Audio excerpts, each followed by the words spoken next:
नमस्कार विद्यार्थी मित्रांनो, स्टार अकॅडमी या यूट्यूब चॅनलवर तुम्हा सर्वांचे मनापासून सहर्ष स्वागत आहे। आजच्या या व्हिडिओमध्ये आपण समाज कल्याण भरती 2024, आदिवासी विकास विभाग भरती 2024, ICDS भरती 2024 यांची एग्जाम कधीपासून आहे हे आपण आजच्या या व्हिडिओमध्ये बघणार आहोत।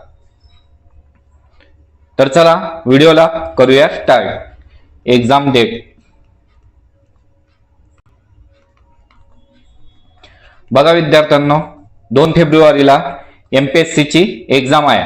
मग 3 ते 9 फेब्रुवारी हा स्लॉट खाली आहे, पण 3 ते 9 फेब्रुवारी या दरम्यान कुठलीच एग्जाम होईल असं वाटत नाही, कारण की 3 ते 9 दरम्यान एग्जाम होणार असती तर आतापर्यंत टाइम टेबल आला असता। तर मग 97% चान्सेस आहे की 3 ते 9 या दरम्यान कुठलीच एग्जाम होणार नाही। मग राहिली गोष्ट 10 फेब्रुवारी नंतर। तर बघा विद्यार्थ्यांनो, 10 फेब्रुवारी नंतर या 3 डिपार्टमेंट मधून कुठल्या ना कुठल्या डिपार्टमेंटची एग्जाम चा टाइम टेबल येईल असं शक्यता आहे। 15 ते 16 फेब्रुवारी 15-16 फेब्रुवारी नंतर कुठल्या ना कुठल्या एग्जामची कुठल्या ना कुठल्या डिपार्टमेंटची एग्जाम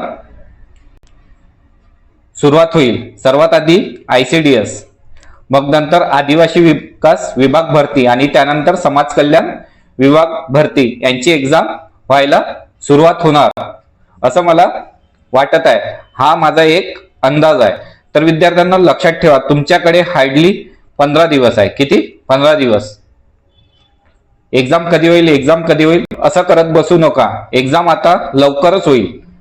मिनिमम 10 फेब्रुवारी नंतर कधी पण तुमची एग्जाम होण्याची दाट शक्यता आहे। किती? 10 फेब्रुवारी नंतर। आता किती दिवस राहिले? मग फक्त 10 दिवस। तर एकदम तयारीला लागा आणि जे तुमचे सब्जेक्ट कव्हर नाही झाले ते सब्जेक्ट कव्हर करण्याचा प्रयत्न करा। मराठी स्वतःला विचारा, तुमचा मराठी सब्जेक्ट झालाय का पूर्ण क्लिअर? मग राहिलं गणित, रिझनिंग झालाय का क्लिअर? नसेल झालं तर फोकस करा। आणि सर्वात महत्वाचा सब्जेक्ट हा इंग्लिश आहे। इंग्लिशवर बरेच विद्यार्थी दुर्लक्ष करतात आणि इंग्लिशच तुमचं मेरिट लिस्ट ठरवणार आहे। तर म्हणून मी इंग्लिशची सिरीज चालू केलेली आहे। तुम्ही सर्व विद्यार्थ्यांनी ही इंग्लिशचा व्हिडिओ बघा। आता आलेचा चॅनलवर तर इंग्लिशचा पूर्ण व्हिडिओ बघून जा आणि तुम्हाला क्वेश्चन कसे वाटले तर ते मला तुम्ही कमेंटमध्ये कळवा। जीकेची तयारी झाली आहे का तुमची? करंट अफेअर्स झालाय का? विद्यार्थी विचारतात करंट अफेअर्स किती दिवसाचं करायचं? तर बघा, TCS लास्ट 1 इयर करंटवर क्वेश्चन विचारते, कधी कधी तर 2 इयर पुराणे पण करंटवर विचारले जाते। पण आपण जास्तीत जास्त 1 इयर करंट अफेअर करून ठेवायचं। एग्जाम तुमची लवकरच होईल आणि एग्जाम कधी होईल असा विचार करत बसू नका। एग्जाम उशिरा होत आहे तर याला तुम्ही तुमचा सुवर्ण काळ बनवा। जो टाइम मिळत आहे तुम्हाला एक्स्ट्राचा, एग्जाम होईपर्यंत त्यात तुम्ही अभ्यास करा आणि आपली पोस्ट मिळवा। आणि राहिली गोष्ट एग्जामची, तर एग्जाम TCS घेत आहे आणि TCS 4 ते 5 दिवसाची एग्जाम डेट डिक्लेअर करतो। 4 ते 5 दिवसाआधी एग्जाम डेट डिक्लेअर करतो आणि स्टडी करायला टाइम मिळत नाही। म्हणून जेवढा टाइम मिळत आहे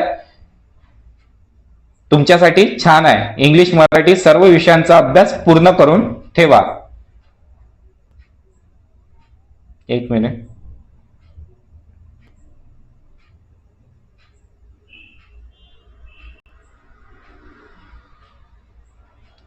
ज्यांना हा प्रश्न पडतो एग्जाम कधी आहे त्यांच्यासाठी आन्सर आहे उद्या। विचार करा, एग्जाम उद्या, समजा उद्या आहे किंवा 10 दिवसांनी आहे, तर विचार करा, जर 10 दिवसांनी एग्जाम आहे तर तुमचा एग्जाम क्रॅक करण्यापुरता स्टडी झाला आहे का? स्वतःला विचारा। जर तुम्हाला वाटत असेल की माझा पूर्ण स्टडी झालाय, ही पोस्ट मी आरामात काढू शकतो, एवढा माझा स्टडी झालाय, तर तुम्हाला हा प्रश्न पडायला पाहिजे की एक्झाम कधी आहे. आणि ज्यांना वाटत आहे की आपला स्टडीज नाही झालाय तर त्यांच्यासाठी हा टाइम आहे की स्टडी करा.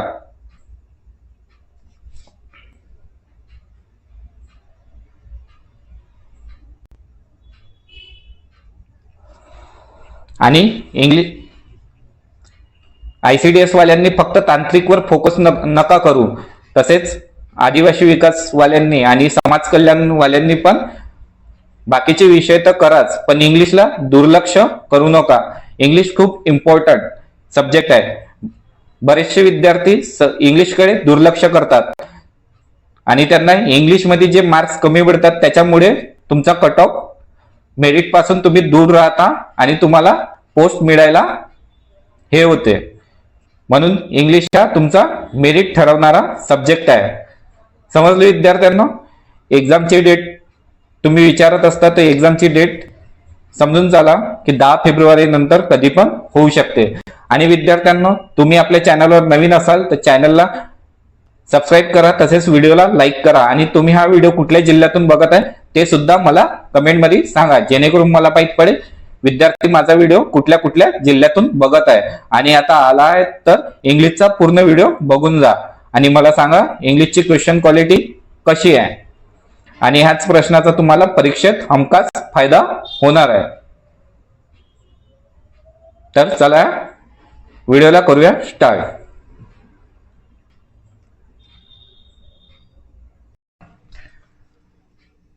पहिला प्रश्न आहे बघा. Here my guardian and uncle काय येणार? जेव्हा कधी वाक्याची सुरुवात हिअर अथवा देअर याने होत असेल आणि समोर एक्सक्लामेटरी सेंटेन्स असेल तर नेहमी simple present tense subject plus V1 plus object simple present tense वापरतात. तर सांगा काय आहे ना, काय आहे करता? माय गार्डियन अँड अंकल काय आहे? सिंग्युलर आहे. तर सिंग्युलर साठी आपण काय वापरतो? क्रियापद कोणते येणार? Singular comes. Here comes my guardian and uncle. Here आणि देअरने वाक्याची सुरुवात होत असेल आणि वाक्यात एक्सक्लामेटरी सेंटेन्स असेल तर तेव्हा नेहमी सिंपल प्रेझेंट टेन्स वापरतात, लक्षात ठेवा. ठीक आहे. आणि माय गार्डियन अँड अंकल काय? सिंग्युलर सब्जेक्ट, तर वर्ब सुद्धा सिंग्युलर. सेकंड क्वेश्चन बघा. दिस पेन इज सुपिरियर टू, सांगा दिस पेन इज सुपिरियर टू काय येणार? तर याचा आन्सर येणार युअर्स. युअर्स काय येणार? युअर्स म्हणजे काय आहे? प्रोनाउन प्लस इथे पुन्हा नाऊन असते, म्हणजे काय? Your. Your pen. Your pen म्हणजे काय होणार? युअर्स. ठीक आहे. This pen is superior to yours, लक्षात ठेवा. He lost friends he had. तर बघा फ्यू आणि लिटल. लिटल आणि फ्यू. फ्यू कधी वापरतात? तर काउंटेबल नाउन जे मोजता येते, 1 2 3. फ्यू फ्रेंड्स म्हणजे एक मित्र, 2 मित्र, 3 मित्र मोजता येते का फ्रेंड्स? हो. तर काय ना फ्यू वापरू. आणि लिटल कसं? अनकाउंटेबल नाउन साठी, जसं साखर, पाणी. साखरला आपण कसं मोजतो? 1 साखर 2 साखर मध्ये मोजतो का? नाही, त्याला आपण युनिट मध्ये मोजतो. पाण्याला कसं मोजतो? 1 पाणी 2 पाणी मोजतो का? ते हे झालं अनकाउंटेबल. तर अनकाउंटेबल साठी काय वापरतात? लिटल. आणि काउंटेबल साठी फ्यू. हे पहिले क्लिअर करा. तर मग ह्या सेंटेन्स मध्ये काय येणार? फ्रेंड साठी फ्यू येणार, तर ऑप्शन डी कॅन्सल. मग काय येणार? अ फ्यू, फ्यू, कधी फ्यू. फक्त फ्यू आहे ना निगेटिव्ह साठी वापरतात. निगेटिव्ह म्हणजे नाहीच्या बरोबर. नाहीच्या बरोबर. आणि अ फ्यू काय वापरतात? पॉझिटिव्ह. काही मित्र. ठीक आहे, काही साठी. आणि द फ्यू म्हणजे पूर्ण, सर्व. तर बघा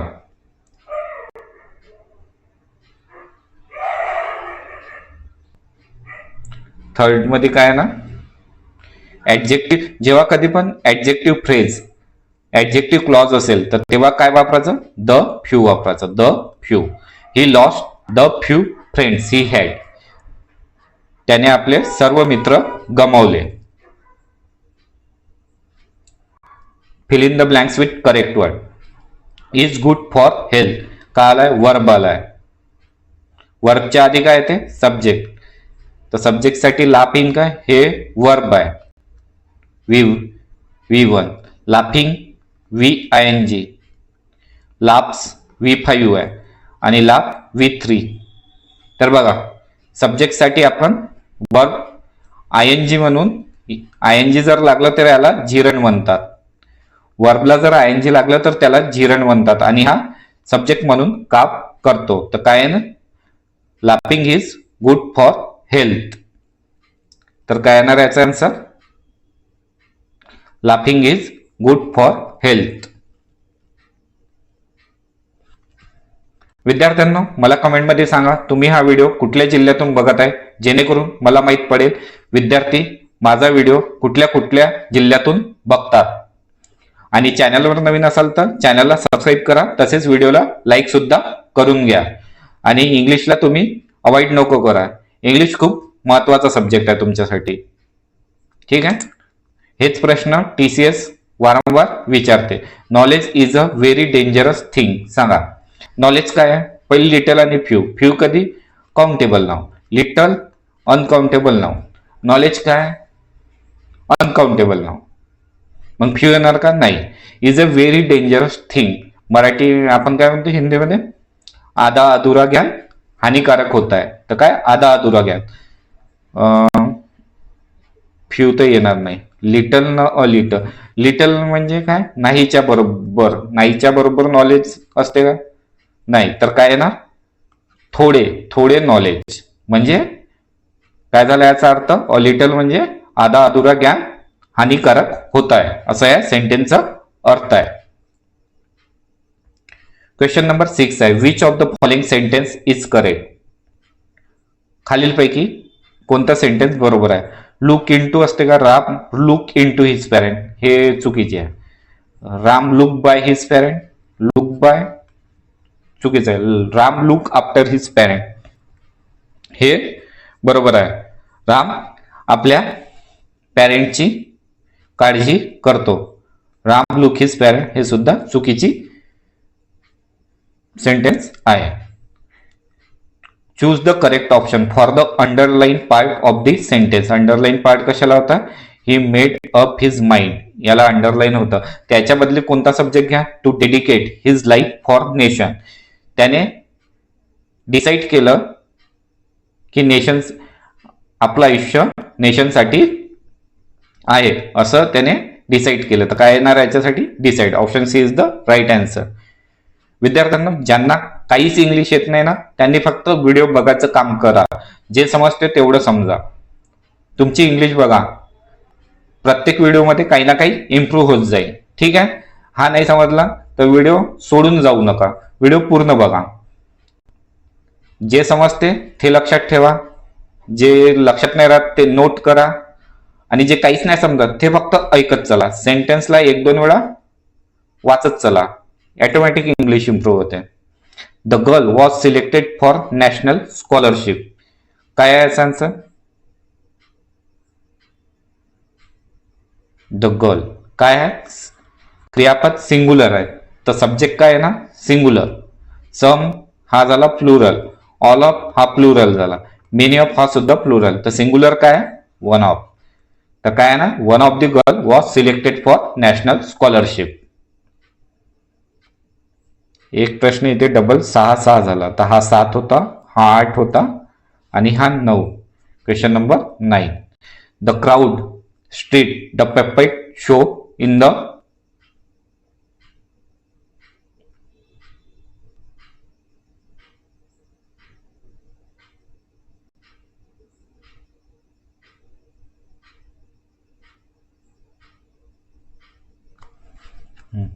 इथे इथे स्ट्रीट नाही पाहिजे. The puppet show in the street अशी वाक्यरचना आहे.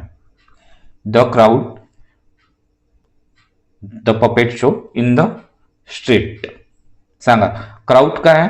हा कलेक्टिव्ह नाऊन आहे आणि काय सिंग्युलर म्हणून वापरतात. तर सिंग्युलर नाऊन साठी सिंग्युलर वर्ब. वेअर येणार का? नाही. हॅड एन्जॉईंग येते का? हॅड सोबत V3 येते, हे चूक आहे. हॅज एन्जॉईंग का was enjoying? Has been enjoying असते, तर हे सुद्धा चूक आहे. तर काय ना was enjoying. The crowd was enjoying the puppet show in the street. Puppet म्हणजे काय असते? कठपुतलीचा शो. कठपुतलीचा शो. क्वेश्चन नंबर 9 आहे. लिसन अ ग्रेट लीडर नाव. सांगा नाव कशासाठी येते?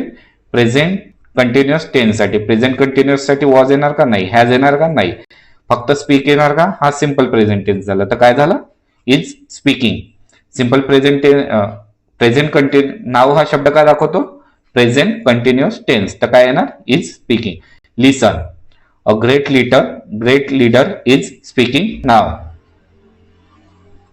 क्वेश्चन नंबर 10 आहे. The teacher made him on the bench. बघा विद्यार्थ्यांना, जेव्हा कधी मेड येणार, मेड आणि नंतर ऑब्जेक्ट असेल तर त्याच्यानंतर नेहमी काय वापरायचं? क्रियापदाचं पहिलं रूप V1च वापरायचं. तर इथे V1 काय? स्टँड. हा काय झाला? V5. हा VING. हा येणार का? नाही. टू स्टँड नाही येणार, हा इन्फिनिटिव्ह आहे. The teacher made him stand on the bench. ठीक आहे. क्वेश्चन नंबर 12 आहे. Rajni to buy the new dress she wants. Rajni काय? सिंगुलर नाउन आहे. सिंगुलर नाउन आहे. तर क्रियापद काय येणार? सिंगुलर. इजंट येणार का? Isn't enough money? नाही, चुकीची वाक्य रचना आहे. Does not have money enough, हे तर वाक्य रचना चुकीची आहे. Don't have enough money. Don't येणार की डझंट येणार? तर सांगा. तर याला येणार सिंगुलर आहे तर singular verb. Doesn't have enough money. Don't नाही येत. डोंट हा प्लुरल नाउन सोबत प्लुरल वर्ब वापरला जातो. डोंट, लक्षात ठेवा. The taxi. सांगा कोणती वाक्य रचना येणार? इज सोबत ING फॉर्म येते. ठीक आहे, चूक. हॅज सोबत क्रियापदाचं तिसरं रूप येते. डज नॉट अराइव्ह एट, ही वाक्य रचना चुकीची आहे. The taxi has not.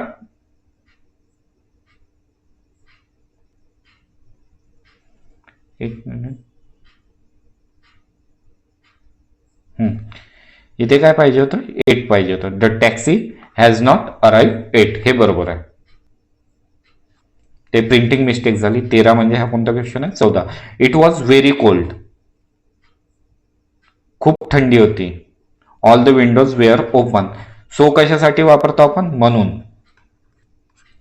आणि बिकॉज कशासाठी वापरतो आपण? कारण. तर सांगा इट वॉज व्हेरी कोल्ड काय आहे ना? तर बघा काय आहे ना, इथे कारण सांगत आहे. खूप थंडी होती कारण सर्व खिडक्या खुल्या होत्या, म्हणून काय ना बिकॉज. आणि जर असं असतं तर वाक्यात सुरुवात all the windows were open म्हणजे झाली असती आणि मग हे सेंटेन्स असतं. तर कसं असतं? All the windows were open so it was very cold, अशी वाक्यरचना झाली असते. पण इथे वाक्यरचना कशी आहे? It was very cold because all the windows were open. समजलं? नंतर कारण दिलं असेल तर बिकॉज वापरायचं आणि कारण अगोदर दिलं असेल तर सो वापरायचं. म्हणून कारण, लक्षात ठेवा. सो म्हणजे म्हणून, बिकॉज म्हणजे कारण. Is a well known school in the whole district. Is a well known school in the whole district. Ourselves येणार का? नाही. अवर्स येणार का? नाही. अवर्स सुद्धा येणार नाही. काय आहे ना? अवर्स. अवर्स म्हणजे काय आहे? अवर स्कूल होते. अवर्स म्हणजे अवर स्कूल, कारण की इथे स्कूलचा उल्लेख आहे म्हणून इथे काय ना school. Our school is a well known school in the whole district. खूप नावाजलेली आमची शाळा आमच्या डिस्ट्रिक्टमध्ये चांगली नावाजलेली शाळा आहे, असा याचा अर्थ आहे. क्वेश्चन नंबर 15 म्हणजे 16. Question number 16. Traffic by the school boys now. बघा नाव पण आहे आणि बाय. बाय काय दर्शवते? Passive voice. आणि नाव म्हणजे काय? Present continuous tense. तर प्रेझेंट कंटिन्युअस ची कशाने सुरुवात होते? इज. आणि इज कंट्रोल असते का? नाही. Is controlling? हो. पण काय आहे, बाय ही ऍक्टिव्ह व्हायची रचना आहे, पण इथे पॅसिव्ह व्हायस पाहिजे, ही नाही ना. कंट्रोल येणार का नाही, तर काय येणार पॅसिव्ह व्हायस मध्ये, is being control, traffic is being control by the school boys now, लक्षात ठेवा. क्वेश्चन नंबर 16 आहे, I am afraid, I am not hungry, I have रिकामी जागा इटन लंच. याला काय वाचायचं, हे असते आय हॅव. स्टील येणार का नाही, एट येणार का नाही, सीन सुद्धा नाहीये, तर काय येणार आय एम अफ्रेड, मी घाबरलेला आहे. मी उपाशी नाही आहे, मी ऑलरेडी लंच केलेलं आहे, ऑलरेडी येणार, I have already eaten lunch. Question number 18, she talks she were mad, were जेव्हा एखादी काल्पनिक इमॅजिनरी सेंटेन्स असेल तर सब्जेक्ट काही पण असो, पण क्रियापद नेहमी वेअर वापरल्या जाते. आणि अशा वाक्याची सुरुवात कशाने असते, याजने होत असते किंवा ॲज इफने. सुरुवात म्हणजे वाक्यामध्ये ॲज किंवा ॲज इफ वापरले जाते, पण जर दोन्ही दिले असेल ॲज किंवा ॲज इफ, तर ॲज इफला प्रेफरन्स द्यायचं. तर काय ना, she talks as if she were mad. समजलं.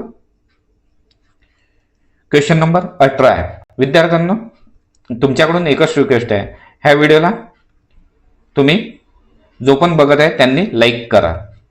मला ह्या व्हिडिओ 1000 लाईक्स पाहिजे, जेणेकरून मी तुमच्यासाठी इंग्लिशचे क्लास घेऊन येणार, TCS PYQ चे. कशासाठी, समाज कल्याण भरती, ICDS भरती आणि आपली आदिवासी विकास भरती. आदिवासी विकास भरतीसाठी IBPS पॅटर्न आहे, त्याच्यामध्ये काय असते 5 ऑप्शन असतात फक्त, बाकी क्वेश्चनचे लेवल वगैरे सेम असते, फक्त 5 ऑप्शन असतात, तुम्हाला टाइम मॅनेज करावं लागते. Most food serve in the hotel expensive, food काय हा सिंगुलर नाव नाही. विल एक्सपेन्सिव्ह येणार का नाही, चुकीचं आहे. वेअर येणार का नाही, होता हे पण नाही येणार, हे सुद्धा चुकीचं आहे. आर येणार का नाही, तर काय ना, most food serve in the hotel is expensive. Option A is the right answer. Each of the girl active, each ऑफच्या आधी काय असते लक्षात ठेवा, हे कोणी सांगणार नाही तुम्हाला. ऑफच्या आधी काय असते सब्जेक्ट, आणि ऑफच्या नंतर काय असते, ऑफच्या नंतर ऑब्जेक्ट. तर आपण क्रियापद कशासाठी वापरतो, ऑब्जेक्ट साठी वापरतो की सब्जेक्ट साठी, सब्जेक्ट साठी. सब्जेक्ट काय इच आहे सिंगुलर, तर मग इथे काय येणार सिंगुलर, हॅज येणार नाही तर इज येणार, आर येणार का नाही, आणि याम येते का, याम नाही, याम फक्त आय सोबत येते. गर्ल्स हा ऑब्जेक्ट झाला, पण आपण क्रियापद सब्जेक्ट साठी, each of the girl is active. समजलं. क्वेश्चन नंबर 20 आहे, 20 आहे म्हणजे 21. Atul has been serving 3 years. बघा जेव्हा कधी 3 सिन्स किंवा फॉर कधी वापरायचं, सिन्स 1990 एक्झॅक्ट टाइम दिला असेल, सुरुवात 2000, 2000, 2005, 2025, 1989, बघा तेव्हा सिन्स वापरतात. आणि टाइमचा पिरियड दिला असेल तर फॉर, बघा 1 year, 2 year, 3 year जर मोजता येत असेल, टाइम ऑफ पिरियड दिला असेल तर फॉर वापरायचं. Atul has been serving for 3 years. समजलं. मी चारही ऑप्शन एक्सप्लेन नाही करत, चारही ऑप्शन एक्सप्लेन करील ना तर तुम्हाला कन्फ्युजन होणार, म्हणून फक्त क्वेश्चन आणि त्याचं रिलेटेड ऑप्शन फक्त एक्सप्लेन करणार. ठीक आहे. क्वेश्चन नंबर 21 आहे, which is the false sentence. चुकीची वाक्य रचना कोणती आहे, तर सांगा याचा आन्सर काय आहे. She will be coming here ही वाक्य रचना बरोबर आहे. Have you ever seen America हे सुद्धा बरोबर आहे. All his money is in the bank हे सुद्धा बरोबर आहे. I am reading at that time, reading काय, आय एम रीडिंग काय दाखवते, प्रेझेंट कंटिन्युअस टेन्स, पण ऍट दॅट टाइम काय दाखवते, ऍट दॅट टाइम हा त्या वेळेला म्हणजे पास्ट टेन्स दर्शवतो, तर हे चुकीचं आहे. त्या प्रेझेंट कंटिन्युअस दाखवासाठी कोणते शब्द असतात? Now, right now, now, right now, at this moment,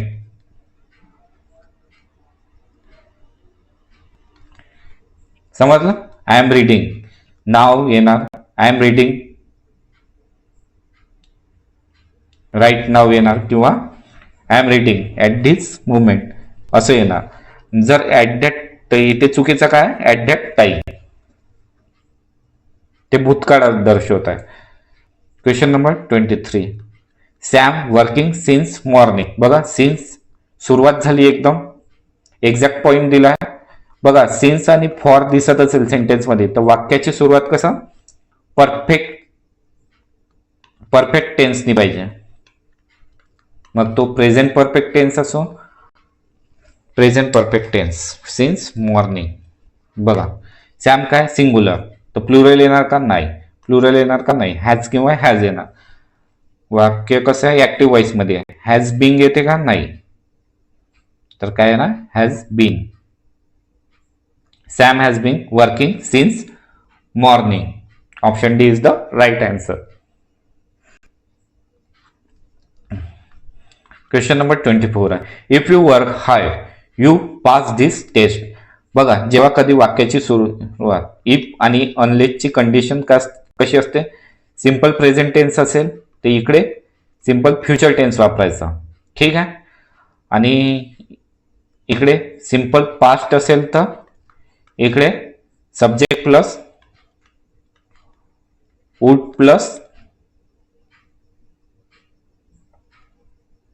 plus V1 वापरायचा. आणि बघा इकडे पास्ट परफेक्ट असेल तर इकडे वाक्य काय वापरायचं? Subject plus would plus have plus V3 वापरायचं. तर इथे काय? If you work hard simple past tense आहे, तर इथे काय आहे ना? You would pass this test V1. If you work hard you would pass this test. समजलं? आता क्वेश्चन नंबर 25 आहे. Dog seldom bite. Dog seldom bite हा काय? क्रियापद आहे V1. डॉग्स काय आहे? नाऊन आहे. नावाच्या आधी काय येते? ऍडजेक्टिव्ह.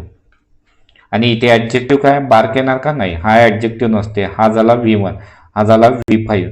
ऍडजेक्टिव्ह साठी V3 किंवा V4 दर्शवल्या जाते. पण इथे वाक्य रचनेसाठी काय ना? Barking dog seldom bite. भुंकणारे कुत्रे काय येणार? भुंकणारे कुत्रे म्हणून बार्किंग येणार. बघा विद्यार्थ्यांना आपले टोटल 25 क्वेश्चन झाले. 25 क्वेश्चन मध्ये तुम्हाला तुमचे किती बरोबर होते सांगा. आणि विद्यार्थ्यांना तुम्ही ह्या व्हिडिओवर मला 1000 लाईकचं टार्गेट आहे तुम्हाला. जर 1000 लाईक्स आले तर मी तुमच्यासाठी समाज कल्याण, ICDS आणि आदिवासी विभागासाठी इंग्लिशची कंटिन्यू सिरीज घेऊन येणार. तर विद्यार्थ्यांनो व्हिडिओला लाईक नसेल केले तर व्हिडिओला लाईक करा आणि चॅनलवर नवीन असेल तर चॅनलला सबस्क्राईब सुद्धा करून घ्या. तसेच आपला टेलिग्राम आणि व्हॉट्सअप ग्रुप सुद्धा जॉईन करून घ्या. आणि हा व्हिडिओ तुम्ही कुठल्या जिल्ह्यातून बघत आहे ते सुद्धा मला कमेंटमध्ये सांगा, जेणेकरून मला माहित पडेल विद्यार्थी माझा व्हिडिओ कुठल्या जिल्ह्यातून बघतात. व्हिडिओ बघितल्याबद्दल तुम्हा सर्वांचे धन्यवाद.